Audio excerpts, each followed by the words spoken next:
আমরা সবাই সুস্বাস্থ্যের অধিকারী হতে চাই। সুন্দর, শক্তিশালী ও পেশালো শরীরের অধিকারী কে না হতে চায়।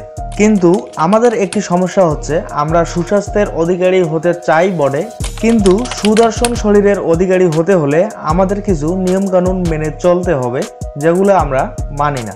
তো এটা আপনাদের অনেকেরই কাছে অজানা বিষয় হতে পারে। সুস্বাস্থ্যের জন্য আজকের এই ভিডিওতে 12টি টিপস আপনাদের সাথে শেয়ার করব। আপনারা এই টিপসগুলো অ্যাপ্লাই করলে আপনিও হয়ে যেতে পারেন সুস্বাস্থ্য, শক্তিশালী এবং সুদর্শন শরীরের অধিকারী। তো চলুন কি সেই টিপসগুলো জেনে নেই।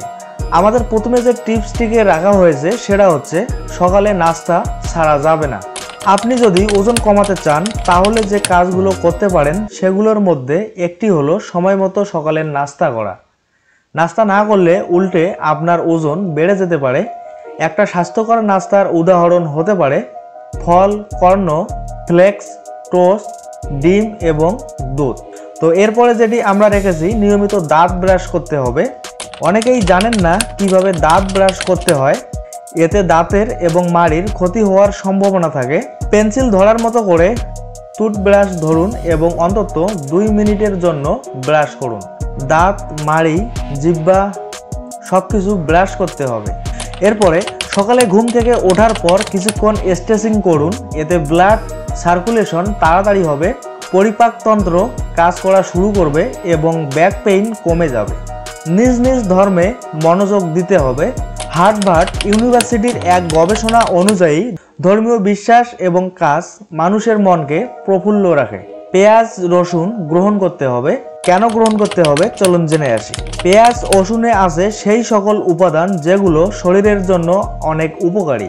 এরা ব্লাড প্রেশার ও কোলেস্টেরল কমায় এবং অনেক রোগের সম্ভাবনাও দূর করে। কেপ টাউনের চাইল্ড হেলথ ইনস্টিটিউট এর রিসার্চ অনুযায়ী কাঁচা রসুন চাইল্ডহুড ইনফেকশন রোধে ভূমিকা রাখে। তাপে আবার এদের গুণাবলী নষ্ট হয়ে যায়, তাই কাঁচা খাওয়াই ভালো। প্রতিদিন হাড়ের যত্ন নিতে হবে।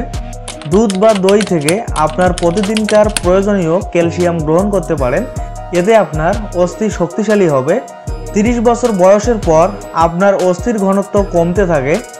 একদম কম করে হলেও প্রতিদিন অন্তত 200 মিলিগ্রাম ক্যালসিয়াম দরকার। পরিমিত মশলাযুক্ত খাবার গ্রহণ করুন। ঝাল মশলাদার খাবার গ্রহণে এন্ডরফিন হরমোন নিঃসৃত হয়।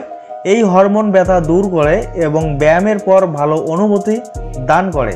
তবে অতিরিক্ত মশলাযুক্ত খাবারের গ্রহণ পরিমিত সীমার মধ্যে রাখা উচিত। ক্যান্সার প্রতিরোধে টমেটো খেতে হবে। টমেটোতে আছে লাইসোবিন, যা ক্যান্সার প্রতিরোধে সাহায্য করে। এছাড়াও এতে আছে প্রচুর পরিমাণের ভিটামিন সি। আর শুধু কাঁচা টমেটোই না, রান্না করা টমেটোতেও অনেক পুষ্টিকর। পর্যাপ্ত ভিটামিন সি গ্রহণ করতে হবে। প্রতিদিন আমাদের অন্তত 90 মিলিগ্রাম ভিটামিন সি দরকার। ফ্রেশ ফলমূল আর শাকসবজি গ্রহণ করলেই এই চাহিদা পূরণ হয়ে যায়। কমলা আর পেয়ারা ভিটামিন সি এর ভালো উৎস হতে পারে। ফলিক অ্যাসিড গ্রহণে অবহেলা করা যাবে না। যাদের রোগ প্রতিরোধ ক্ষমতা কম তাদের এবং গর্ভবতী মহিলাদের নিয়মিত ফলিক অ্যাসিড গ্রহণ করা উচিত। ফলিক অ্যাসিড গর্ভজাত বাচ্চাদের স্পাইনা বিফিডা হওয়া থেকে বাঁচায়। ক্যান্সার প্রতিরোধেও এর ভূমিকা আছে। ফলিক অ্যাসিড পাওয়া যায় সবুজ শাকসবজি, ফল এবং কলিজায়। ভিটামিন এ কে ভুলে যাওয়া যাবে না। ভিটামিন এ এবং বিটা ক্যারোটিন মানব শরীরের ইমিউনিটি সিস্টেমকে শক্তিশালী করে। ভিটামিন এর উল্লেখযোগ্য উৎসগুলো হলো কলিজা, দুধজাত পণ্য, সবুজ এবং হলুদ শাকসবজি, আম ইত্যাদি হতে পারে। পর্যাপ্ত পরিমাণ পানি গ্রহণ করতে হবে। ব্যায়ামের পর কোনোভাবেই সফট ড্রিঙ্কস বা এনার্জি ড্রিঙ্কস খাওয়া উচিত নয়, বরং শরীরের হাইড্রেটেড রাখার জন্য পর্যাপ্ত পানি পান করতে হবে। জিমের ছোট ছোট এক্সারসাইজ সেশনে এনার্জি ড্রিঙ্কস পান করলে শরীর ড্রিঙ্কস থেকে পাওয়া গ্লুকোজ আগে বার্ন করবে, অর্থাৎ কষ্টের ব্যায়াম করার পরও আশানুরূপ ফল পাওয়া যাবে না।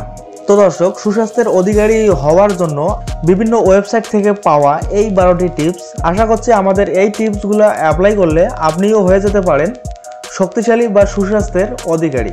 তো ভিডিওটি ভালো লাগলে অবশ্যই একটা লাইক দিবেন। ভিডিওটি কেমন লেগেছে কমেন্টে জানাবেন। এই ধরনের ভিডিও নিয়মিত পেতে চাইলে আমাদের চ্যানেলটি সাবস্ক্রাইব করে আমাদের পাশে থাকবেন। ধন্যবাদ।